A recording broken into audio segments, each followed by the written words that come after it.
Hey, hey everyone, welcome back to 996 to Howl, another live episode three times this season. Hopefully everything's going well. Hopefully we get the chat going. I have a lot to talk about today. Not really, but we're gonna start with some fun stuff and then do a channel update, which kind of nervous how the reception will be about that, but a very simple graph I have here of Utah's year-over-year point totals through the games 1 to where are we now? 58, just finished game 58. Unfortunate loss last night. I thought as the game went on, they got better, and it's good they didn't quit into third. I think that was a big important point. I don't think I said that in the recap video, but it's good they didn't just, go into fetal position and just crumble and get blown out. Like they fought back, and it's great. They're going to use that moving forward. But here's a graph. The red line is last year with the hockey club, and the blue line is this year with the Mammoth. You can see it's sort of like a DNA splice here. Obviously, this 10 game was it 10 games? It was like an eight or might have been a 9 game win streak. Was it 10 game win streak? It wasn't a 10. It was seven. 7 game win streak here with the blue, and then, they kinda tread water a bit, and then the red, those were the injuries, to the defense last year. Then sort of like game 27, the hockey clubs started to do better. I was starting to get worried. Mammoth were in a funk. You could see all these straight lines of just win, lose, and then, around game 44, sort of January, the Mammoth just on a meteoric pace here, so that's always fun, just a very simple graph there. Let me check. Hopefully I'm live. Yes, I am live. All right. What else should we talk about? I update this every day. It's very bare bones. Let's go to hockey stats. We're gonna look at lines, but before we do, I want to look at just some team stats first. It's been a while since I looked at these stats, so want to start with expected goals for. I never shown this graph. Like this graph, don't be intimidated. I'll zoom in later, but we'll get to that. I just want to look at some categories here. The Utah Mammoth dropping slightly, but it seems like they're ahead of that herd, around the 52%. They're at 52.7, but a big gap between them and Vegas. Vegas holding the fifth spot. This is expected goals 5-on-5 percentage, scoring more than your opponent 5-on-5, which they did not do last night against the Avalanche. There's goals 4 per 60 expected. I haven't seen these stats in over a month. So just trying to refresh myself. Utah should be top 10 in most of these, especially goals 4 per 60. They're right there, right behind Washington for fifth, above Anaheim. That's always good. Then expected goals against per 60. They should be top 10 as well. No, top 12. Well, they did allow, what was it, three 5-on-5 goals last night? Yeah. That could have brought him down from 2.47, but now they're at 2.49. What else we got? Finishing. Usually don't talk about finishing in my videos too much. And then they're 12th again, 5.7. So finishing is goals scored above expected. So if they're expected to score, but they score above that, look at Boston, 30.5. That is so unsustainable. Whereas like the teams Mammoth are battling for, like Seattle's there, Anaheim's there, Nashville really low on finishing. The Kings, well, obviously, yeah, they don't score. They had like one of the worst goals for per game when I was doing that playoff video. Okay, we'll go to goaltending.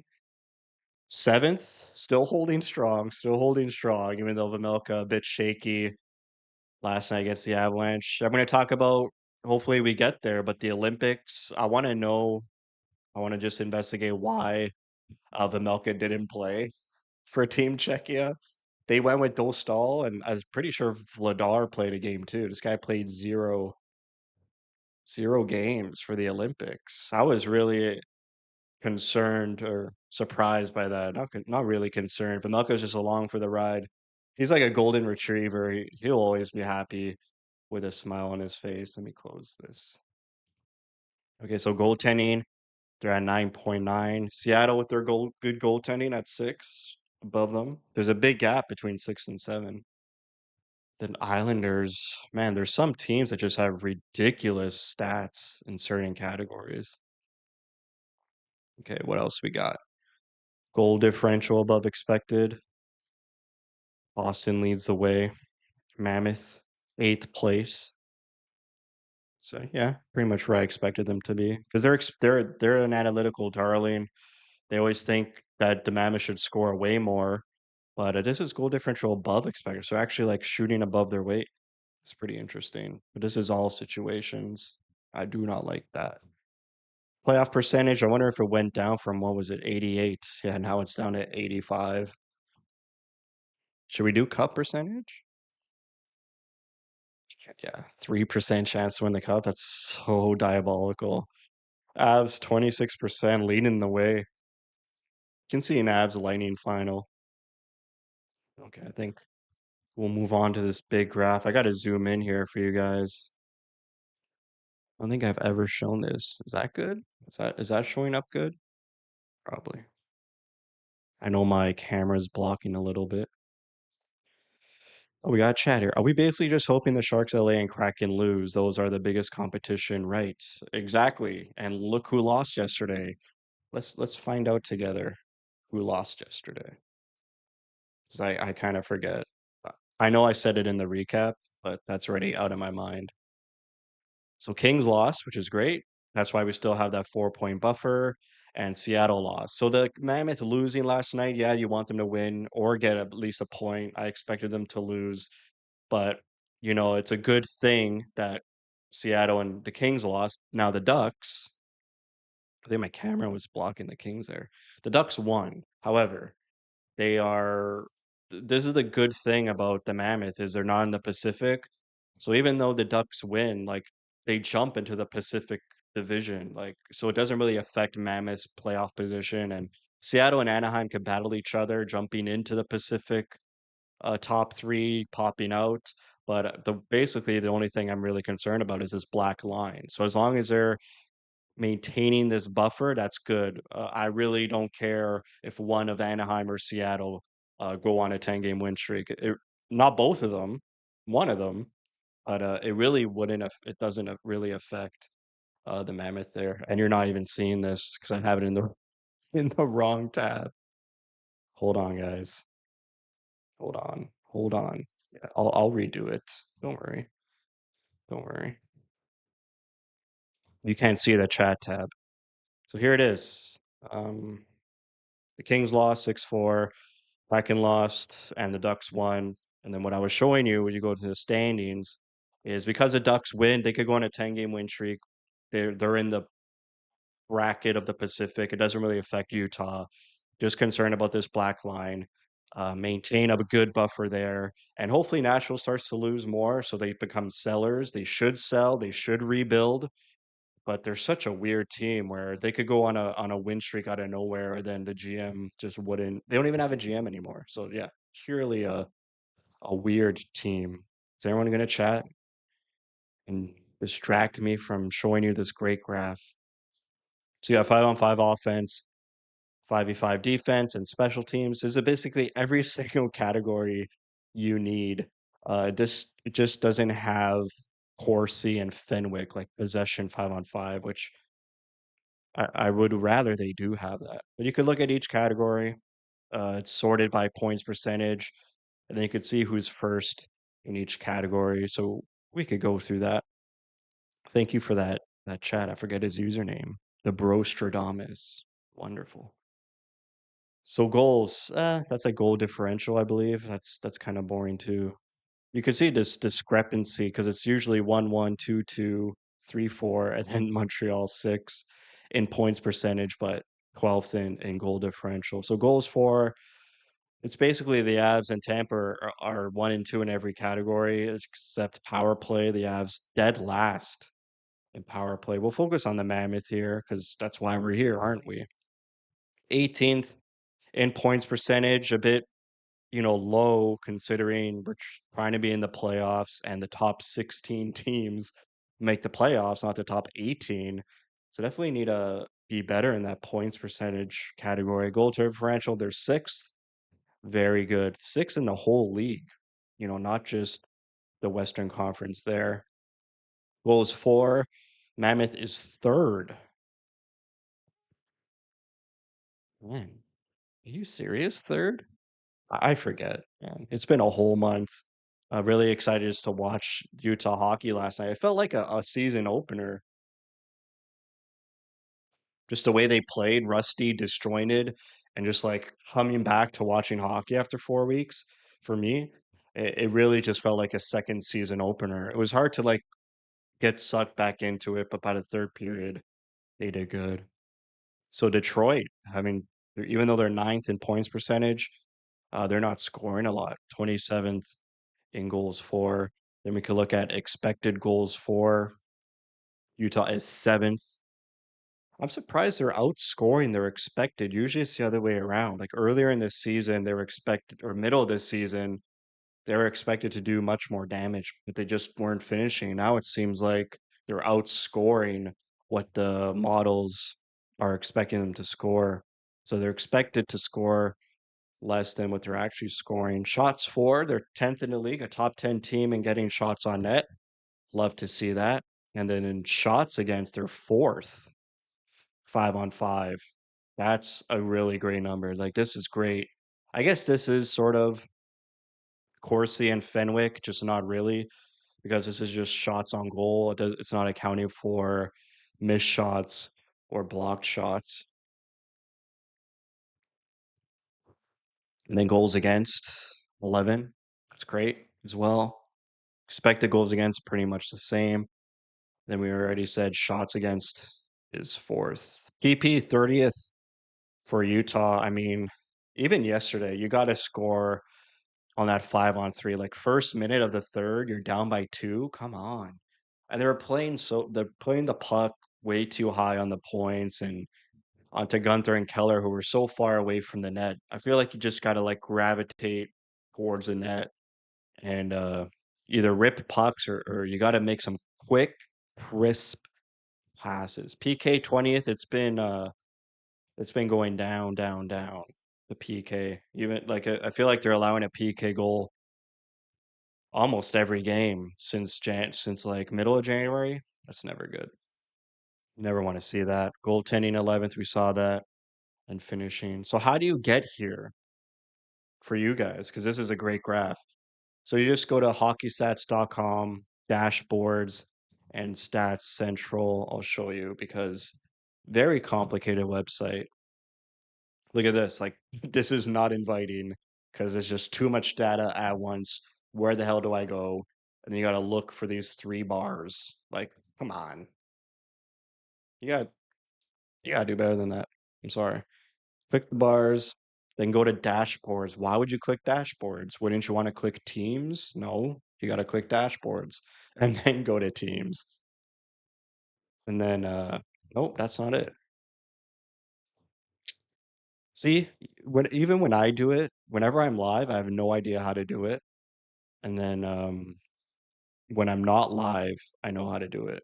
See, like Teams brings you here. I'm just gonna click back. Stats Central, that's where I was supposed to go. Okay. So we'll redo it. We'll redo it. Where's Stats Central here? Like, how you gonna know? You have to click the three bars, go to dashboards, and go to Stats Central. Like so convoluted. And then you have to scroll down, and then you get the mother load there. So you guys can do that on your own time at home. Should I go to the news? The channel update news? I think I'm gonna save it. First, we got this. I want to not show you, but just go through. These are lines. Let me see if I could zoom out. I'm way too zoomed in, eh? Okay. This is every single line in the NHL. Obviously, we won't look at every line. We'll just go to Utah, apply. We'll look at forward lines and defensive pairings. It's been a while since I looked at this. Then we should probably refresh too. No, we're good. I don't know why it's plugging out. So who would be the best? So these two mammoth heads, and we'll see. So Paterka, Keller, and Schmaltz, who haven't played a lot together. I remember that was very early in this season. You could put your own filters for like how much time on ice, minimum. You want to do a minimum 200? I'll do a minimum 200 because Keller, Paterka, and Schmaltz like never played for each other, and it's not doing anything. Come on, come on. I guess it's forcing me to do 100. It won't do 200. Hey, fair enough. Don't get mad at me. Okay. What's this? Boot, McBain, and Carconi. These are lines that rarely play together, like 124 minutes and 196 minutes.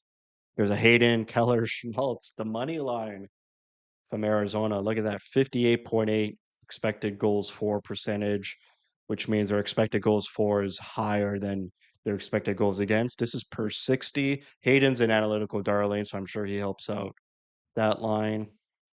Gunther Paterka Cooley, that was a thing earlier in the season. We haven't seen that in a while. Who's bad? Tanev Yamamoto Stenlund. Well, you don't really expect him to score, do you?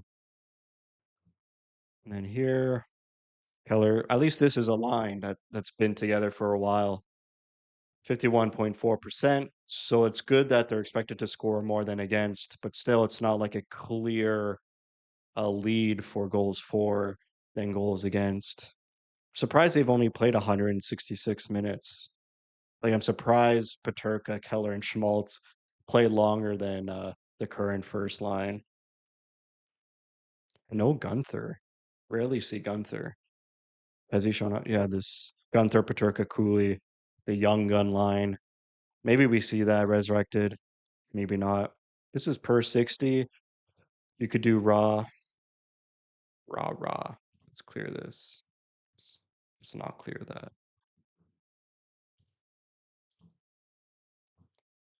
And then we'll do raw. So again, Hayden, Keller, Schmaltz better.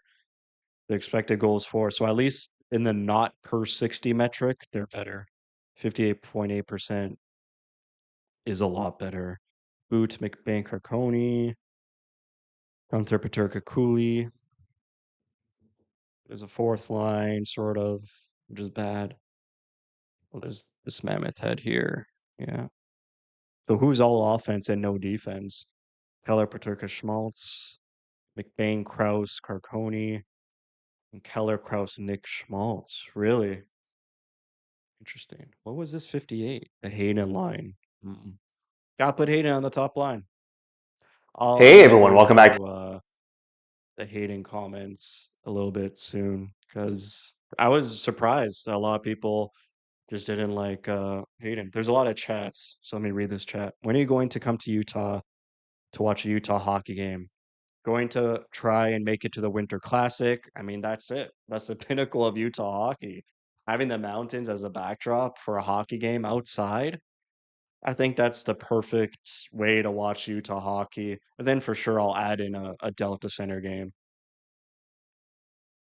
The Brostradamus. 48 possible points left this year. How many more do you think we will need to make the playoffs?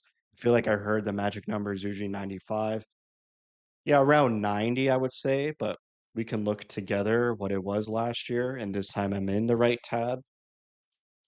So let's see. Let us learn together. 91. But the East was really weak after Ottawa last year. I don't think it's going to be 91. Let's look at the West. Yeah, see? Yeah, 95. So you're right, around 95. They need well for sure over 90. Yeah, 95. Let's say 95.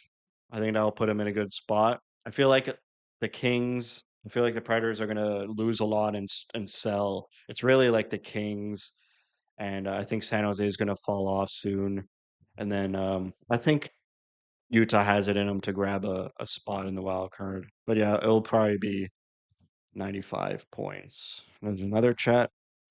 I've been watching the analytics all year and keep waiting for Seattle and San Jose to fall back, but they keep sticking around. Seattle has PP and goaltending. Sharks have Celebrini. Yeah, that's funny. Nice job, Rod. No one from Twitter. Yeah, I think we're going to start to see it after the break. After the Olympics, after Four Nations, after the trade deadline in normal years, there's another gear that teams unlock. And these teams that are like just hanging on with bad analytics, they'll start to fall off. You should start seeing that soon. But you never know.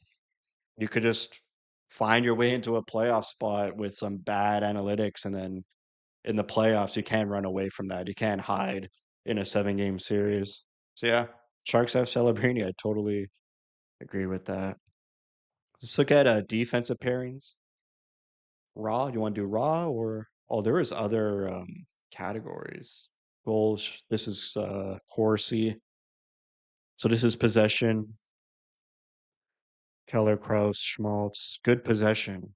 So good possession, but their expected goals for and against are around like 50-51, whereas possession is around 56 and a half. Who's yeah, fourth line. Doesn't matter. I want to see some Gunther. It feels like Gunther is only here on this Paterka Cooley line, and that hasn't been a line in like eons. Shots on goal. Hayden, Keller, Schmaltz, 62% more shots for than against. The Hayden haters. I don't know what to say, boys. I don't know what to say about the Hayden haters. So let's go to D pairing. But like expected goals for defensemen. So offense, no one is like good offensively and good defensively. That's like a Kale McCarr, Quinn Hughes type. We don't have that defenseman, that puck moving number one real defenseman. It's Sergachev, but he doesn't like rush up with the puck. Like no, not at all. Like Hughes, McCarr, Fox, they'll carry the puck into the zone through the neutral zone. So who's this? Moreno and Schmidt. So much offense, no defense. I don't. Is that true? I thought they're like one of the best plus minus. Yeah, well, they have 56.5%. Not really sure about that. Sergachev and Dursey, they're positive at least in expected goals for, and then everyone's a little bunched up here. I think the site is so buggy. There we go. Cole and Simone. I don't expect them to score, but it's good that they're positive. So we do shot attempts. Like, how do you find good defense? Yeah, see, it's showing like all defensive pairs are just terrible defense. John Marino and Schmidt, positive. Sergachev Jersey, positive. A lot of people on Twitter, maybe on Reddit too, they have concerns or they kind of trash talk Sergachev and Jersey. Jersey made a couple huge mistakes last night. The giveaway on the blue line that led to a breakaway. Shots on goal. I don't know. Not liking this. Not liking this. Unblocked shot attempts. Yeah, it's always the same. If we do, per 60, you start to see that quadrant. There we go. That's what I like to see. The quadrants was messing me up because in the other quadrant, the raw, it was over here. But this makes sense because they're always leading. They're like top in the league in plus minus in the Western Conference and in the NHL. And there's per 82. Yeah, I don't like that. I don't like it when they don't show the quadrants. So let's go back to expected goals. Yes, this looks so much better. Marino Schmidt at the top, Sergachev Jersey, Cole and Mata. Gotta bring Mata back. I was really surprised they didn't play him yesterday. And Cole and Marino, Cole and Simone. So this is good. Who's bad? Cole and Sergachev. That is like never a defensive pairing. This is 5-on-5, right? No, I could see that on a PK. Is it 5-on-5? Doesn't say anywhere. Schmidt and Jersey. Simishev, Sergachev, 45% expected goals. No bueno. Marino, why is Sergachev the common denominator here? Oh boy. Oh boy indeed. Schmidt and Dersey. Then you got Cole and Marino, Marino and Schmidt, Cole and Sergachev. So Cole and Sergachev are good for goals, but terrible for what was it? Shots? What was it? Shots. It was Fenwick. Strange. That's not a normal pairing. All right, should I'm gonna go to the Hayden comments first before I give the channel update. At least people watching the VOD could just fast forward to the channel update. It's the Hayden. Yes, it is. I just want to give more time to give replies to these comments because I feel like I was rushed because these comments came through when I was on vacation, so I didn't really have time to put down my thoughts. So I just want to respond to these, the Schmaltz and the Hayden video I'll do, not the other videos, but just to just extend my thoughts, elaborate my thoughts, and I'm not rushing, to give a comment. I love the comments, always want to reply to all of them, but I definitely felt more rushed during the vacay. Okay, let's go. Obviously, I'll skip these. The Arizona Ranger, just like Moser, I think Hayden would do well. Change of scenery, New Jersey, Philly, Detroit, Chicago. I mean, yeah, obviously you guys know this. I'm not ready to trade away Hayden. I think if we trade away Hayden, for sure he'll be a 20 goal scorer consistently. I just know that's going to happen. So we control one more year. Why not find out that year? Like, there's nothing hurting us just to keep him around at least for a year. Oh, there's Rod. Part of the equation is what we do with Stenlin and Schmaltz and even Kerfoot. To an extent, our center depth has been really exposed this year, obviously with Cooley and Kerfoot's injury. And I would be happy to bridge him for about 3 years while Desnoyers and Kobo are working on their way into the lineup. I'm with you that I think he fits better as a bottom six center. Rod agrees with me. Let's go to people who don't agree with me. Do I know what an offer sheet is? Oh, I didn't see this. Yes. Yes, I do. Okay.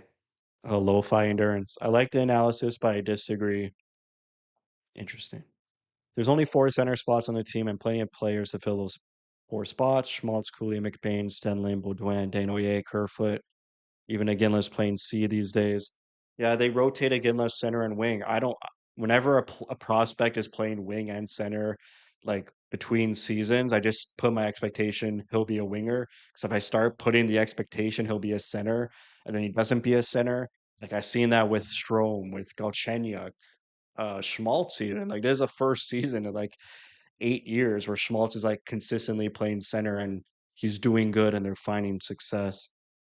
I would even take Rooney or Agazino over Hayden. Nah, nah, man, nah. Hayden does not deserve one of those center spots. We should trade him for a prospect and a pick.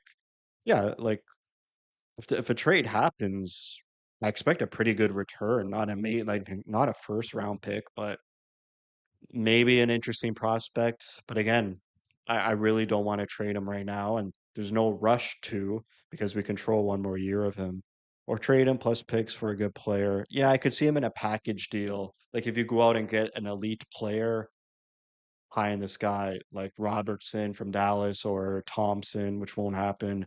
But Hayden would be a good addition in a package for an elite player. I can see that happening.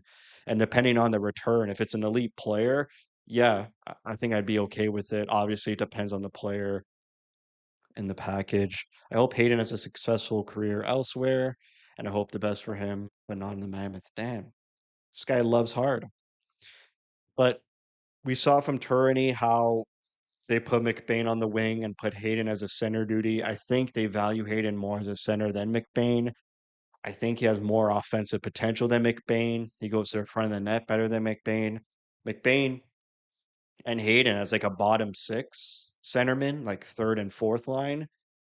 And then You have Cooley, Schmaltz, Danaoye coming. I understand it gets a bit crowded like this when you add all these names, but Danaoye and Baudouin, like they could not play next year. They could start on the wing, and to give him top six duties right away, whereas Hayden could fill a top six role as a stopgap to let those guys progress. That would probably be a wiser decision. They're going to move on from either Kerfoot or Stenlund, one of them. I think they keep Stenlund. He's a very specialized role compared to Kerfoot, where Kerfoot's a Swiss Army knife. He could go anywhere, first line, third line, fourth line, and they made it all this way without Kerfoot this year. So I think he's the odd man out. And I think Kerfoot's more expensive than Stenlund. Well, he is. Kerfoot used to make around $4.5 million. I think this season he's making him around $3.5 million or so. Okay. Trade him for picks, free up some cap space. He makes $2 million, so that's like negligible cap space. Keep Schmaltz and Cooley will be here for center position. Yes, I agree. Hayden should be in a bottom six center role. I don't want him to take away a top six center role, so I agree with that and allow us to develop younger prospects. Well, you could only develop younger prospects if you have a stopgap who Hayden should be. If you get away rid of Hayden, then you have to rush some of those younger prospects. Throwing a prospect into a second line center position, assuming Cooley's first, and whatever happens with Schmaltz, that's not good development. That's kind of rushing. And if these players need to bake in the American Hockey League, if you get rid of Hayden, you might be forced to rush them to the NHL, which you should never rush. We rushed with Dylan Strome, and look what happened there. He's been he's been more detrimental in key moments, and he's not developing well in Utah. He did score 20 goals last year. He just really is snake bitten and can score this year. His analytics are really good. So slight disagree on not developing well. He is a bit underwhelming and disappointing. He does have 9 points in the past 12 games. Like, is that disappointing? No. He just got to be more consistent, is his issue there. Hello, dearest Holly. I highly appreciate that you spent some thoughts about Mr. Hayden. Love this way this guy writes. In a previous comment of mine, I always left a few thoughts, not very nice ones about Hayden. You got to be self-aware. That's a good thing. And it looks to me that I'm not the only one criticizing this player. Yeah, a lot of people are. My big dislike with him is simple. He is a softie. I agree. He's not a fierce, you know, he doesn't hit a lot, sort of goes into the dirty areas, but doesn't use his body. But a lot of players are soft, like Boot is soft. Hopefully, it becomes more meaner. Yamamoto, Carconi, Hayden, they're sort of like gentle people, like Gunther, pretty gentle. Keller, Schmaltz, gentle. Kraus, like to get Kraus going, it takes a lot. He's not like a fierce, sees blood every time he steps on the ice. Like no one really on the Mammoth is like that. Like O'Brien, I think, would be the only one who sees blood when he steps on the ice. I think Iginla will change that. I hope Boots sort of gets meaner. I hope they're telling Boots, "Hey, man, you're like 6'9", like you got to use your body." Okay. I came up with statistics compared to Yamamoto. This guy nearly half the games and is only a few points behind. I got to read more. I support the comments that his hockey would be more beneficial elsewhere, pretty much the same as Stenlund. The club has good cap space. There will be a free agent on the market with more efficiency. The free agent class is pretty weak for the forward group this season. Next season, you can get McDavid. So get rid of him or send him for a while to the Roadrunners. You can't send Hayden to the Roadrunners. He has to clear through waivers, and someone will definitely pick him up there. Let's look at the chat. Okay. This guy says, another chance? No way. Blue Marauder. Hayden doesn't have to play center. Let's think about this. Hooley, Schmaltz, and McBain are the top three centers. Yeah, so I mean, yesterday they put Hayden as center and McBain as wing. So, like I already said, it looks like they think Hayden as one of our top three centers than McBain, which I agree with because Hayden has the offense there to be a third line center. Just needs to be more consistent and needs to finish better. Baudouin will be 4th C next year. Nah, he needs a season in American Hockey League. If anyone from our prospects is going to make it next year, other than Simishev and Boot, it would be Iginla. I don't think Baudouin could jump in already as 4C next year. And there's no reason for him to rush him. Like, it's Baudouin. He's like a bottom six guy for the future of the Mammoth. So there's no rush for that. So he should just develop, maybe get his offensive game going on on a professional level first, and then maybe bring him into the fold. Stanley Carconi, Kerfoot, and Yams will be gone. Yeah, I mean, two of those four I think will stay, but maybe all four go. They're all really expendable. But if you let go of Stanley and Kerfoot, who's going to be your fourth line center? He says Baudouin. That's too much responsibility. Like you're going to send Baudouin on a important PK, 2 minutes left in the game, or win a face off here and there. Like to me, that sounds like Hayden in a couple of years. Put Hayden on a wing with Boot or Ginla on the other wing. So at least he's like, it's not bad, isn't? It's not terrible, obviously. Just some slight disagreements there. I thought there was more negative comments. I think it's just me reading Twitter. I like all the views though. The Hayden video got more views than Schmaltz, which I wouldn't have guessed. Definitely would have thought Schmaltz would get more. Let's read the Schmaltz comments. Everyone glazing Schmaltz. This was an interesting comment section because like a year ago, this comment section would be the hating comment section. Like a lot of people, even in the Arizona days, like they kind of just criticized Schmaltz. He had a sort of target on his back. But obviously in his contract here, he's blowing up. The chemistry he and Keller have out there is undeniable. Yes, he's having a career year, but the guy has is good for 60 or 65 points. I think it'd be a good idea to sign him and keep him as a center. I thought that was going the other way. You had me in the first half. I thought he was going to say, but the guy has been good for 60 or 65 points, so don't sign him. But then he goes, I think it's a good idea to sign him. It's funny. On one game broadcast, he said Schmaltz had the most stick checks for NHL forwards this year. I haven't been able to verify that, but that's incredible if true. Schmaltz is great on the back check, very underrated. Like his two-way game, very underrated. No one really talks about that. He stick lifts like a magician. Like I've learned to stick lift a lot from Schmaltz. Like I love the stick lift. Not too many people talk about it. It's not a stat people track really. And I really just love players who back check and really take pride in back checking. Like he uses his speed on definitely on both ends of the ice. Okay, why the hell would we not? Let's go.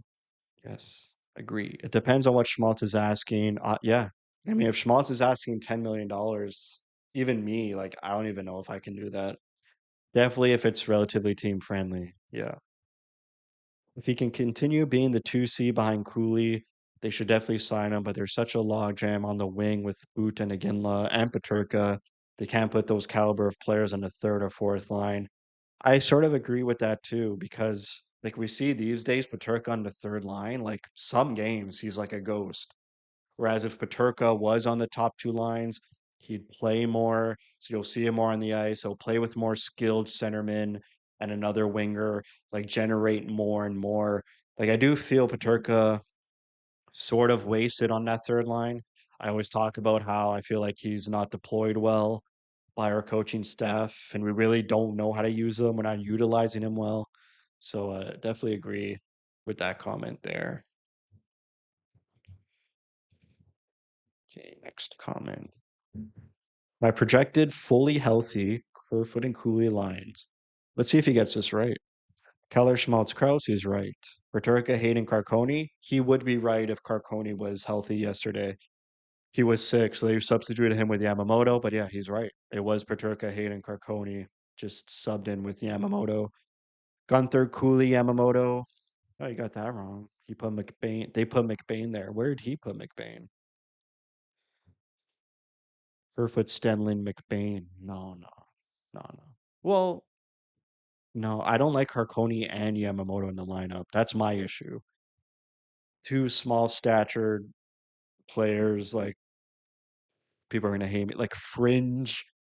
NHLers, like Yamamoto was like spent the whole year in Tucson last year, and Garconi is like scratch, not scratch. He's having a great bounce back year, but like just something about both of them in the lineup, you could add another element or edge. So I like McBain instead of Yamamoto here. And Tanev had a great game yesterday. I was supposed to say it in the recap. I wrote it down, but forgot to say it. But he looks so fast, finishing checks. That's what I saw in the preseason. And then like for the last 50 games, he wasn't like fast, not hitting. He's got to finish and move his feet more. I think that's when Tanev's effective and could really help us out. Hell yes, 5 years, $8 million. That would be the most perfect contract. That would be. I literally say that. Sign Schmaltz as soon as possible. I wouldn't give him more than 5 at 3.5. Bruh, what are you saying? I mean, he's 30 and you don't want an albatross like a lot of Utah's older contracts. So obviously that's a massive low ball to Schmaltz. For sure it's going to be over 7. I agree, he is 30. You're paying for like 2 or 3 more years of good hockey, and then he's going to start declining. And if his career average is always around 60, 65 points, like the last few years of a 7 year, 8 year contract, like 3 or 4 years are probably going to be around 45, 50 points. Like I do agree. Like it's some good points, but he's not going to sign $3.5 million. And it could be an albatross, but you just got to find a way. Teams find a way out of bad contracts. I'm sure someone will be tanking in 4 or 5 years, and you can put Schmaltz onto that tanking team, or maybe an expansion. Maybe give Schmaltz 7 by 9, but be like, we're not giving you trade protection or expansion protection, and then once an expansion team pops up, just expose Schmaltz. You can get out of it. You gotta be a little bit creative. But yeah, I do understand his age. I do understand his career numbers, but it's a lot of balancing of those factors, and the cap's going up. I always say that. Can't really find chemistry like the way Nick and Kels have. Agree. Really interesting. I like him, but I can't see over $7 million. I'm iffy on the consistency. I feel like Baudouin is the next prospect up for Mammoth. Everyone's loving Baudouin all of a sudden. What are his stats at?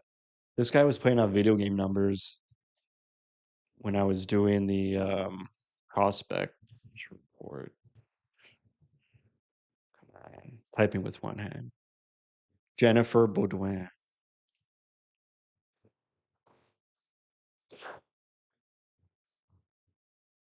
77. 77 points. Just totally blowing his previous highs in the water.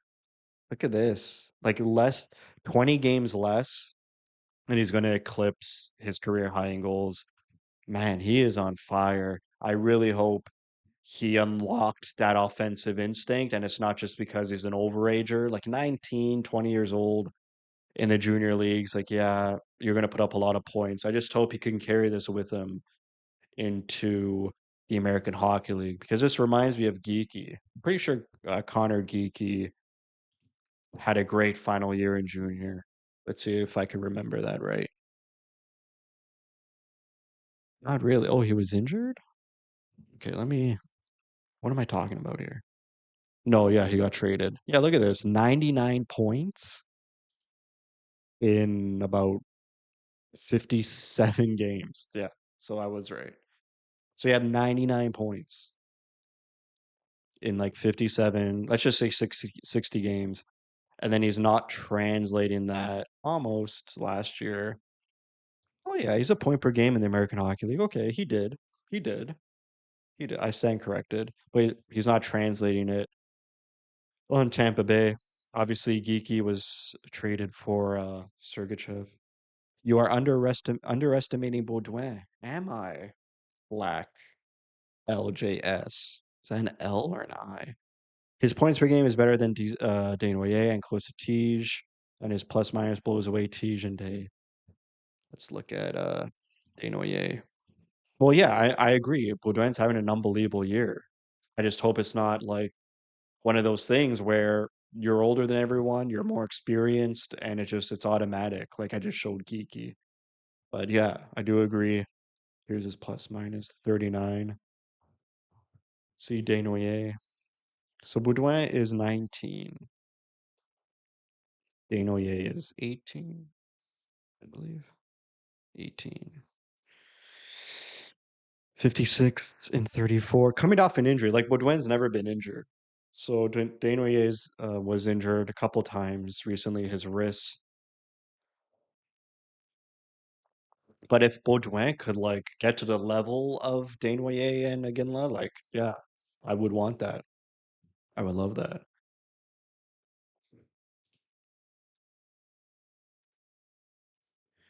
He, do we end this? Is this a real question? Sign him again. He has proved it big time and he is value for money. Nice job. He never was better, and I know it by feeling that he is happy to play with the team. Yeah, me too. Yes, bye. Thanks. You need to be careful when signing players entering their early 30s. 100% agree. I'd love to keep Schmaltz for his versatility. He plays center and wing, agree, but it has to make sense for both sides, especially when we know players will perform in contract years. Yeah, that's a danger too. But there's so many, there's this is such a hard decision. I do not envy Bill Armstrong's decision here on what to do with Schmaltz. Like if he knows Schmaltz isn't signing with Utah, like what is he supposed to do? Like if he trades Schmaltz in the next 8 days, it's like, what are you doing to the locker room? Like I don't know, man. This is the first time Bill Armstrong's had to face this, where he's actually in a playoff spot, actually could be potential buyers, and has a pretty big UFA hanging around as the big elephant in the room. Like it is the first time for old Billy Strongarm. Many teams make emotional decisions that cost them. Cap flexibility later. Yeah. Yep. I agree. Could be an emotional reason we all want to keep Schmaltz. Should we go to the channel? We're gonna do the channel update. I don't know how to I don't know how to set this up. Okay. So oh, the recaps are going to change. I'm sorry.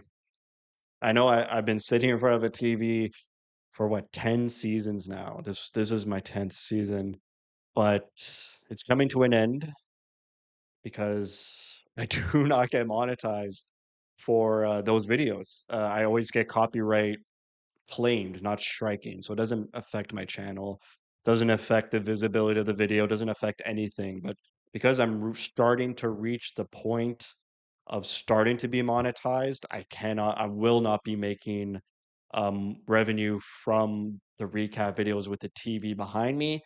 I thought it was legal to have highlights like everyone else does it. Like X, he's a YouTuber, hockey psychology. They like don't even show their face, and it's like your highlights being played in real time. Like at least for me, like I don't even know how YouTube could even like know from a TV in a background what it's playing. Like man, it's pretty crazy how good it is at catching those things. So it won't happen next recap. It will happen, I think, mid-March. But the whiteboard, everyone loves a whiteboard. I get most of my views from the whiteboard. So the whiteboard will be appearing in the recaps, which sucks because like I like this whiteboard idea better. I haven't even explained it yet. But with the backdrop of the TV, like I won't be able to show my records, which is always fun. Some people like to see my records. Sometimes when I'm talking, it's in sync with what's playing behind me. Most of the time, it's not in sync.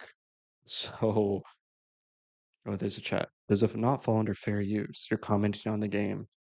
I'm not gonna waste my time trying to argue with YouTube, Juicy Turkey TV. Maybe you're a YouTuber too.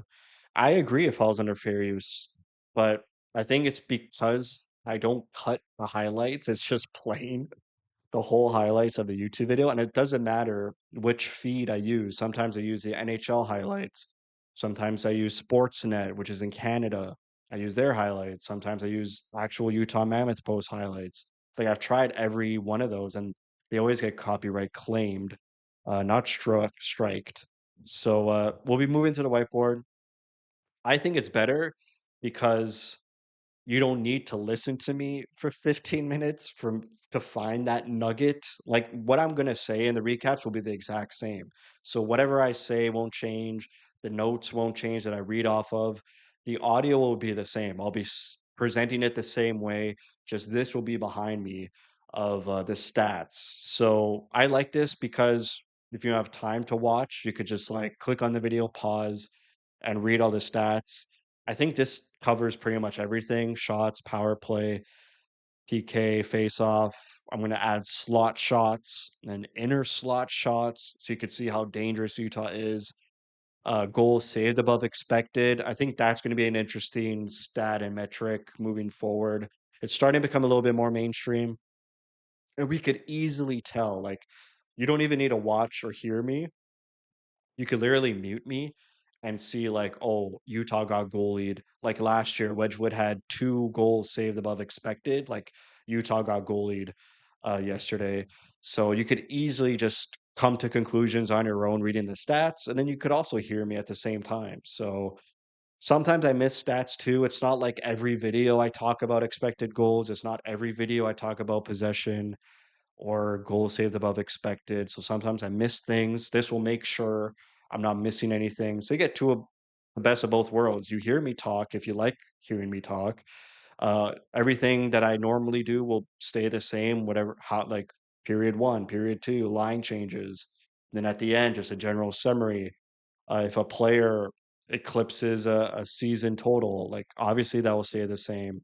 But at least here, and even opposing fans, sometimes opposing fans come into my videos and then they'll click on the video and just like, I don't want to watch this guy. I have no idea who he is. But if they click on this video now, they'll see all the stats and then they'll look at the stats and then they could mute me, or because they're busy reading the stats, that adds to my watch time. So that's another thing too. I think in the playoffs, once Utah has a nice rivalry with other teams, opposing teams will start to come in more, and even them could come into my video, see the stats, and then make conclusions on their own. So I know there might be some pushback about the change, maybe not. Maybe people really don't care. And then the 3 stars will be I don't know why I moved that. My picks, not the official 3 stars the home team gives. And then I'll have deserve to win from Money Puck. If you don't know what that is, I could show you quickly. So Utah did not deserve to win yesterday. Where are we? So I'll have after 1,000 game simulations, so just let it run for a bit. I'll have both percentages. Oh, they did deserve to win. No. Yeah. No. There it is. 57% deserve to win. So I'll have that as well. You shouldn't take that seriously, but it's always fun. So obviously it won't be on the screen, it'll be on the whiteboard, and everything else should stay the same. So I'm sorry about that. It was fun. You had 10 seasons to enjoy it, but I guess it's time. Uh, I know it kind of sucks, but when you're approaching revenue status, I mean, you got to take all these things into consideration. So, and I apologize. I think it will be good and maybe even better um, for you guys as well. If you want other stats, you can comment on videos or comment on this video and say, "Hey, I want to see this stat every game." Then I can modify stats, maybe throw in some interesting stats on a game here or there. So that's that. Sadly, the records are going to go away. And Jeff's LED Utah LED light, that's going to not be seen in videos. I'll try and figure something out. I really love that LED Utah U light that Jeff from Utah gifted me. Okay, next we want to look at Roadrunners. Maybe look at has any trades happened? We could talk in the chat as well. Oh, Toronto's down 3-0. Any trades? Nope. No trades. We go trade rumors involving the Utah Mammoth. Showing posts with Utah Mammoth. But I want to look at the Roadrunners. I haven't looked at them in over a month. And the AHL didn't stop during the Olympic break. They did have their All-Star game, which they probably stopped for a couple days or a weekend, but nothing. Black says, "Grats on closing in on the revenue generation deserved. Thank you." Yeah. It's always good to be honest and transparent as to why I would have to make certain changes. I don't want to just make changes. And everyone's like, why did everything change all of a sudden? I know people hate change. I hate change. So let's see where Roadrunners are at. Oh, they're in a playoff spot. The last playoff spot, holding it down, 4 points, just like the Utah Mammoth, 4 points above their team chasing them. Top seven make it, right? Top seven? Top seven teams, yes. Okay, interesting. So they're 23 and 19. Past 10 games haven't been amazing. 4, 5, and 1. Let's look at their player stats. No, no stats. Regular for stats, player stats. Let's look at yeah. The McCartney. He was leading when I made that video as well. He big. Boganski. Perunovic.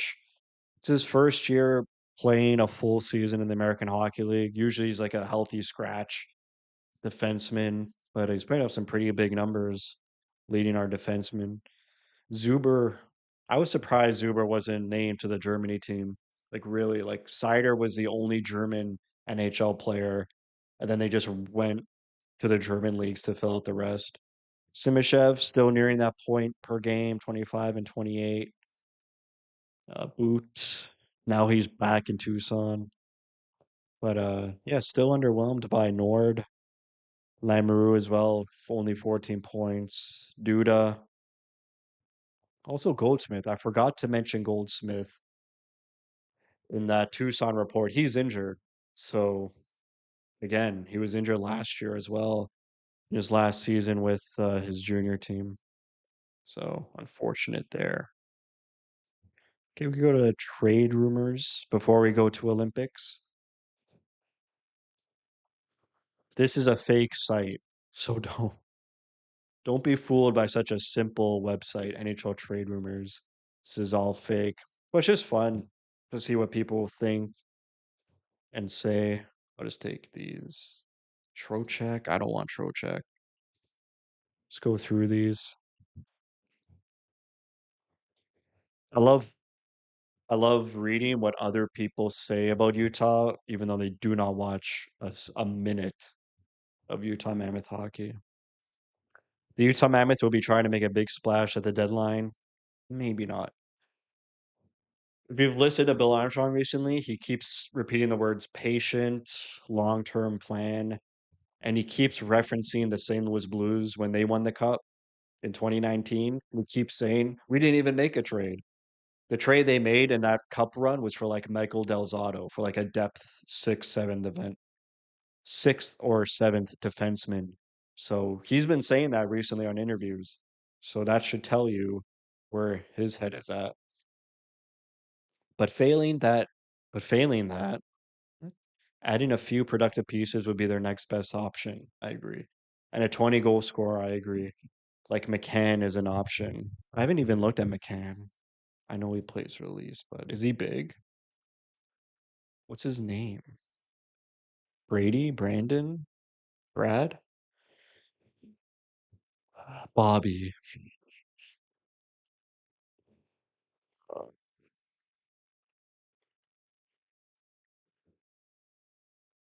6'2"? Okay.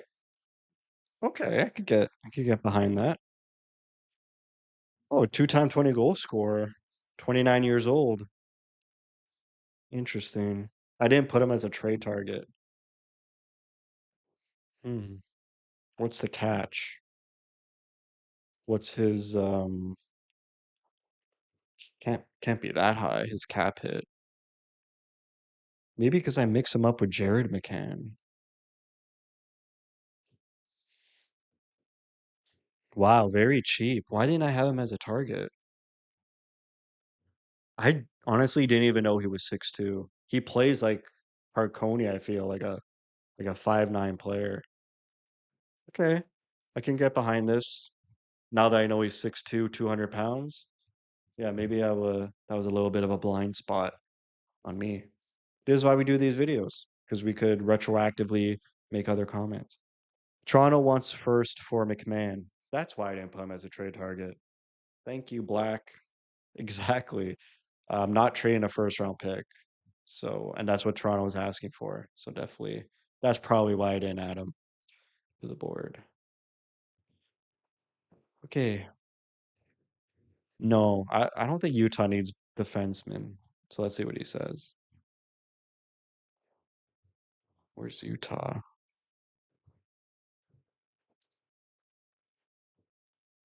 Okay, why did you tag Utah? The Detroit Red Wings. I don't know where the room is. Like I know DeSimone is playing, and you probably don't want DeSimone to play in the playoffs. Like if it was any other team other than the Utah team we cheer for, like you wouldn't see DeSimone play in the playoffs. They would go out and grab a defenseman. But for me, I think Ole Mata should be replacing Nick DeSimone on that six third pairing six defenseman. I wouldn't waste asset. I feel like it's just a waste of assets. Like you really don't need more defensemen. Like you went out and got Schmidt. You have Sergachev. You have Dursey. Like you're going to get an offensive defenseman. Like I don't know. I feel like Schmidt and Marino are playing really well. Dursey, Sergachev, yeah, not playing the best. But then you have Cole and DeSimone on the bottom pairing. You have Simishev in the American Hockey League. You don't want to play. You don't want him to play in the playoffs either. That's Russian development. Maybe, but I didn't know. I don't know. I don't like Utah just wasting assets on defensemen. I feel like there's bigger needs up front for the trade deadline. Canucks.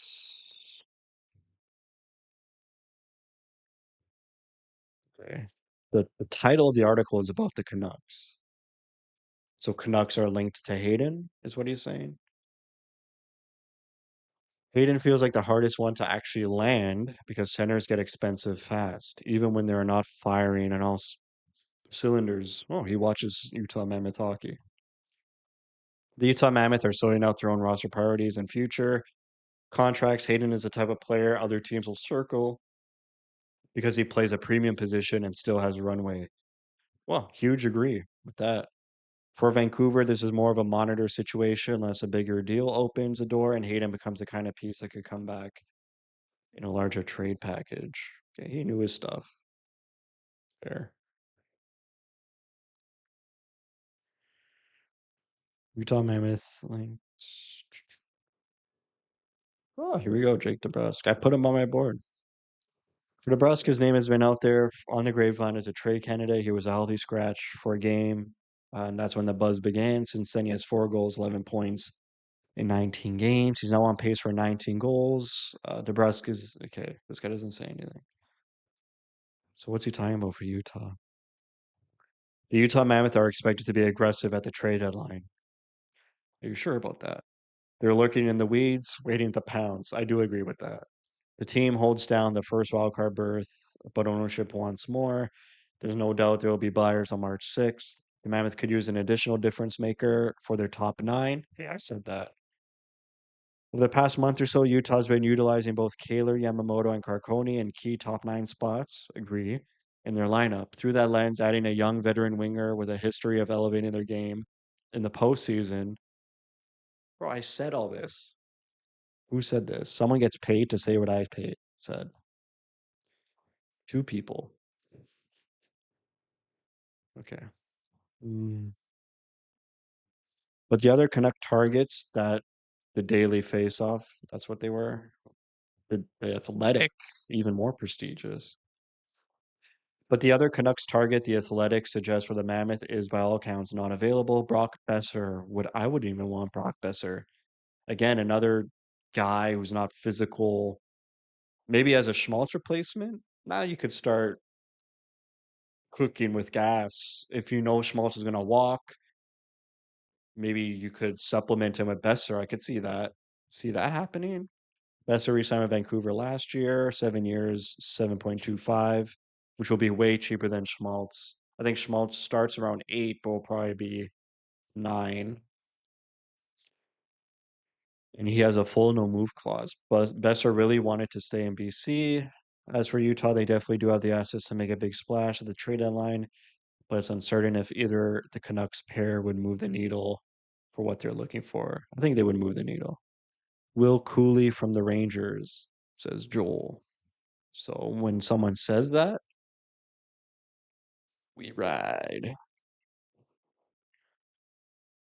You can't have no, you can't have two Coolies on your team. Just for that reason, I would say no. Like imagine Logan Cooley signs 8 years, 10 million, and then he's not the only Cooley anymore. You literally can't. Yeah, I wouldn't even like put any more thought. You can't do that.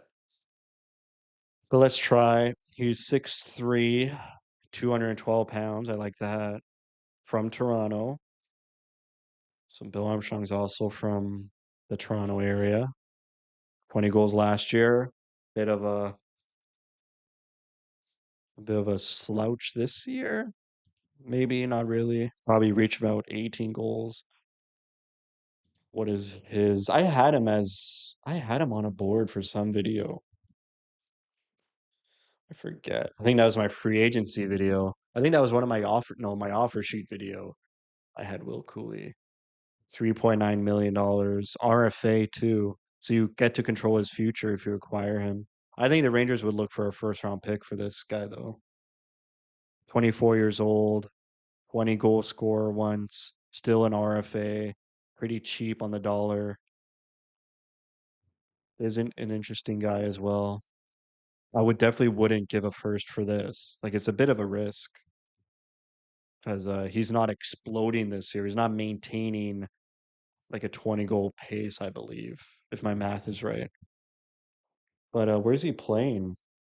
Like in the lineups for the Rangers.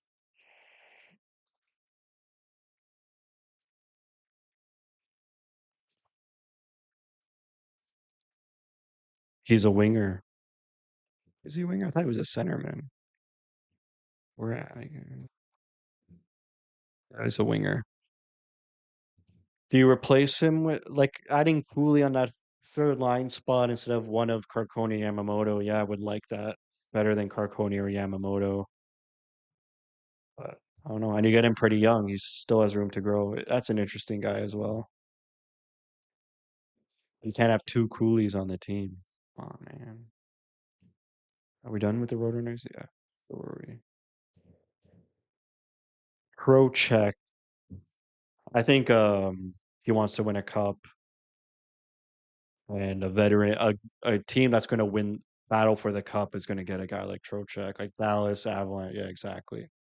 Even Tampa Bay. They don't have Tampa Bay here. I would throw Tampa Bay in there.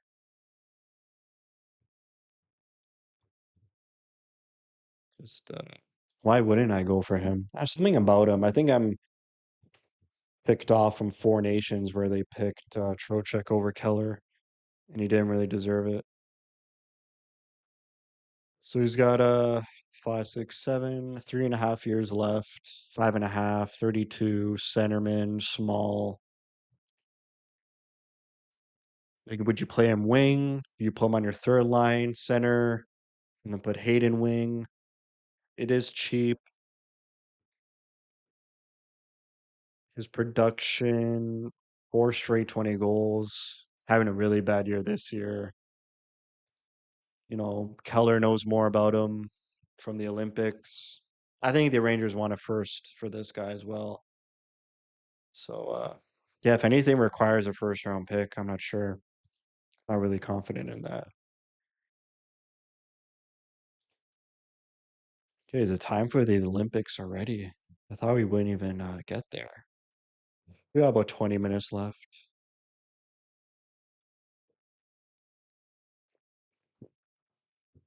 I was talking to someone the other day, And because of this whole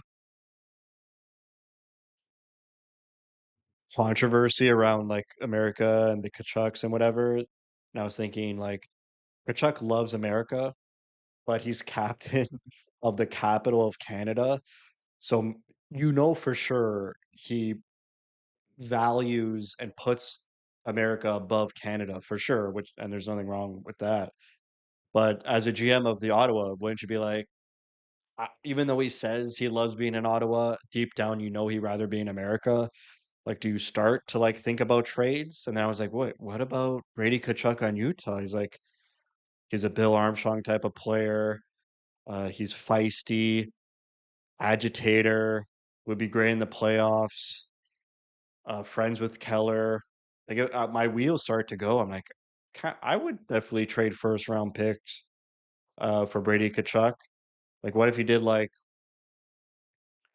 Schmaltz Hayden and a first for Brady? That's pretty cheap. Um, I don't know. Just got my wheels going. Nothing too serious. I wouldn't ever make a video on that. But just something I was thinking yesterday because I do agree. Like this guy loves America, but like he doesn't want to be in Ottawa. No one wants to be in Ottawa, really. But like deep down he doesn't want to be in Ottawa. Like I'm pretty sure when his contract ends, when is that? He'll just leave. Uh, yeah. And that's exactly what happened with I'm not a robot. What? What is happening, Brave Browser? That's exactly what happened with his brother. He wanted to get out of Calgary and went to Florida. So I could see that that could happen with Ottawa. He only has 2.5 years left. Now's the time. Now's the time to move him. You can get a pretty big haul before it's like, oh, just 1 year left. I don't know. It got my wheels turning. I think that's would be a pretty big splash in the hockey world if that happened. Okay, we'll go to the Olympics. We got Vladar. Just refreshing these pages.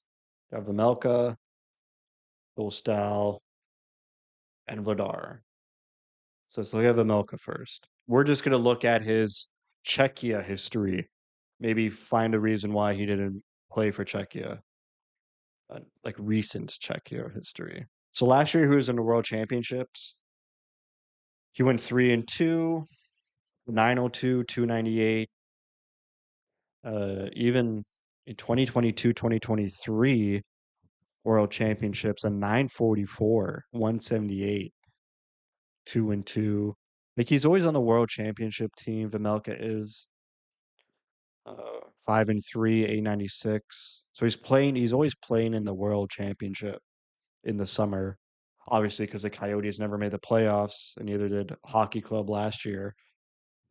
So that's why I was expecting him to start like for sure start games. He didn't even start one game in the Olympics. Then Dostal 1-3 in the Olympics. He had a bad showing, but he played some tough teams. Like he didn't play in the World Championships last year. I believe he was injured, or he just didn't get invited. So he didn't even get invited. Maybe he was injured for the World Championship last year, but they invited Vemelka, and he was a starter. And then 2 years ago, he was on World Championship and went 6-2, 939. This is great. So this could be the reason why. Like, oh, 2 years ago, Dostal was amazing. He went 6-2, 939. Did they win a medal? Usually they have medals here. Yeah, that's probably the gold medal. So maybe he won a gold medal for Czechia. We have the technology to check.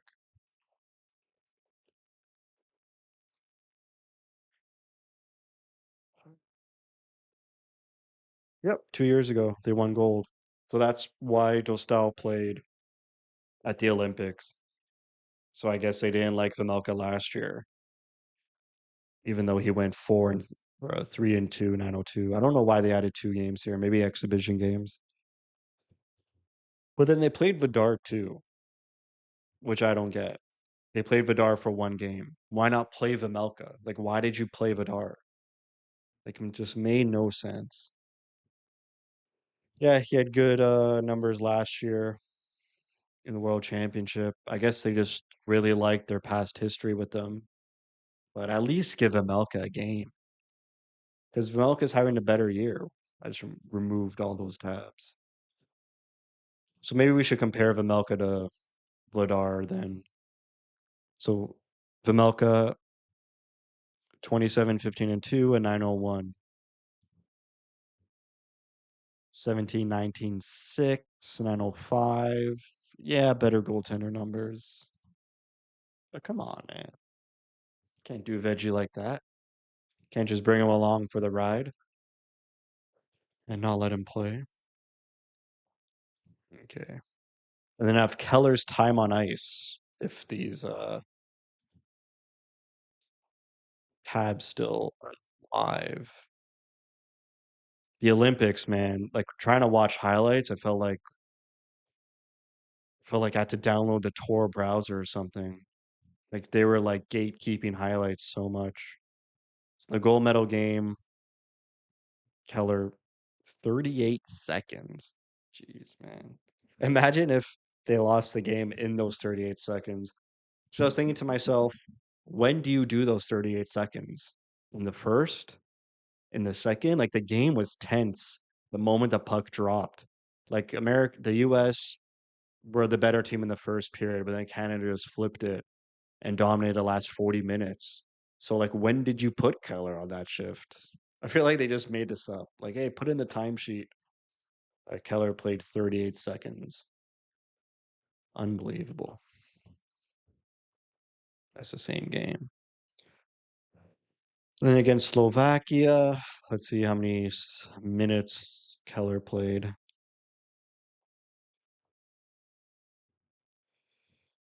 352. I mean, people thought that was low. I think this was the game to make them go to the gold medal game. And everyone in the Utah subreddit was, he only played 4 minutes. And then the gold medal game, he only played 38 seconds. Unbelievable.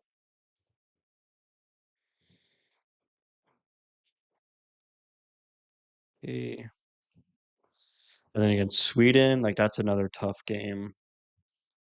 I doubt he played even more. Yeah, 444, 6 shifts.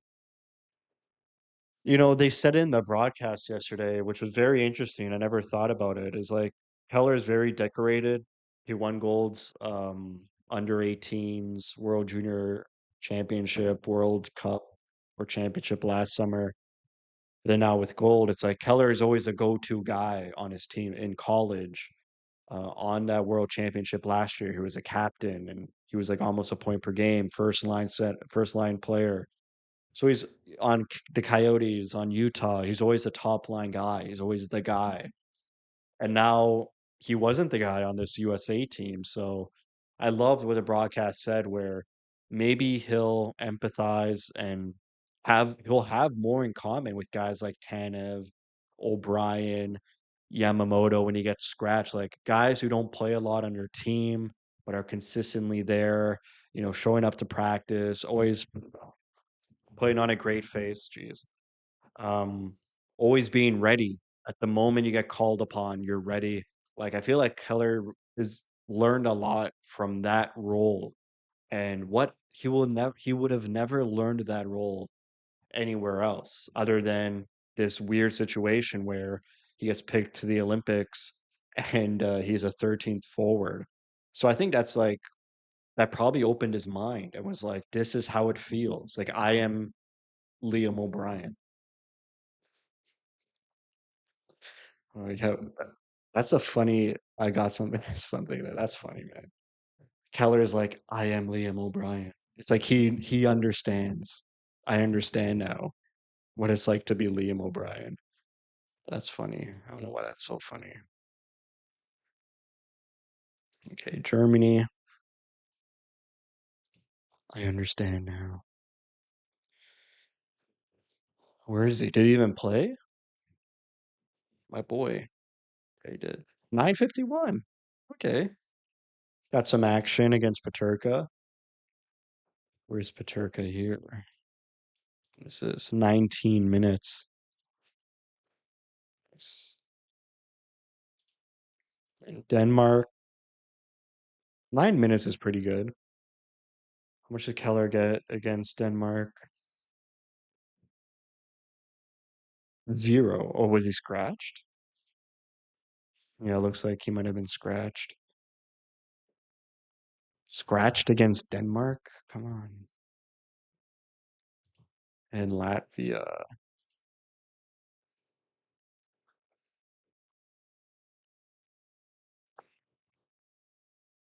Scratched. Wow. Unbelievable. Now he knows what it's like to be scratched. I didn't know that. I was away until the semifinals, but now he knows what it's like to be scratched as well. You get a good perspective, different perspective, a different vantage point of being a healthy scratch. Like that, again, adds well to being a captain on an NHL team. Like he could totally now just like relate more to those types of guys.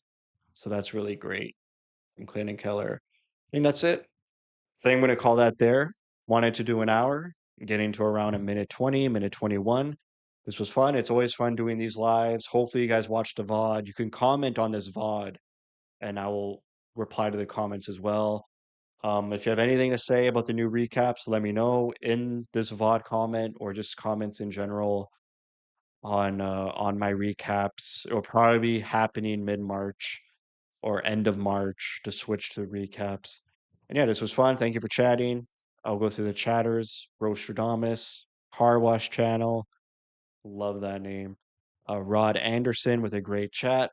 We got Black and Juicy Turkey TV and Joel Svensson. Thank you all for chatting. Hopefully, you guys can make it to the next live. I know I'm terrible with scheduling these and giving you a heads up when they happen, but sometimes they just happen. I value everyone watching the VOD as well. Even the chat, even though the chatters are great, and I love all of you who are chatting, but it helps me a lot when you guys watch the VOD as well. So it's it for me. Thank you for watching. If you like what you see, spread the word. As always, thank you for your support.